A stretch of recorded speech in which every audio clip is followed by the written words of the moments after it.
Praise the Lord. ஆண்டவராகிய இயேசு கிறிஸ்து இன்று நீங்கள் புத்திமானாய் புத்தி உள்ளவர்களாய் இருக்க வேண்டும் என்று விரும்புகிறார். இந்த உலகத்தில் இருக்கக்கூடிய பல ஆயுதங்களில் மிகவும் கூர்மையான ஆயுதம் என்னன்னு தெரியுமா? அந்த ஆயுதம் உங்கள் எல்லார்கிட்டே இருக்குதுங்க. ஆமாங்க, உங்களுடைய நாவு.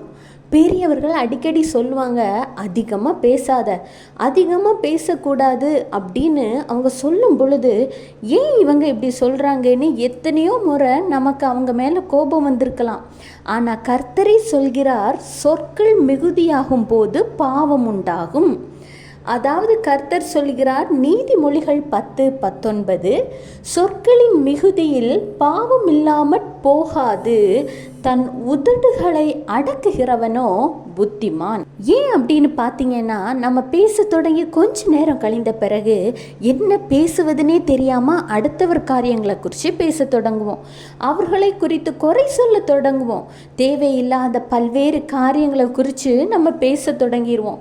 இப்படி பிறரை குறித்து பேசுவது பாவம் என நாம் அறிந்திருந்தும் ஒரு ஆர்வத்தில் பேசிக்கொண்டே இருப்போம்.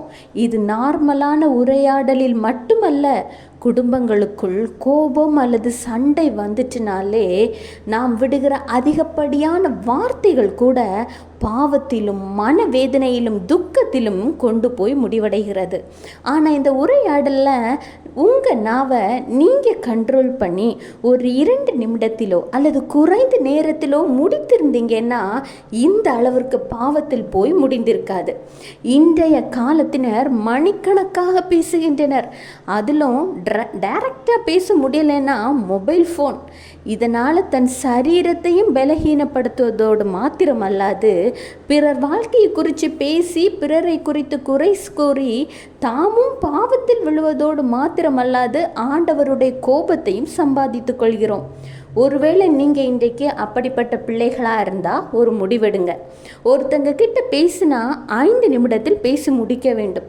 அதற்கு மேலே அடுத்த காரியத்தை குறித்த உரையாடல் தொடங்குகிறது என்றால் அதை நீங்களே ஸ்டாப் பண்ணி வெளியே வந்துருங்க.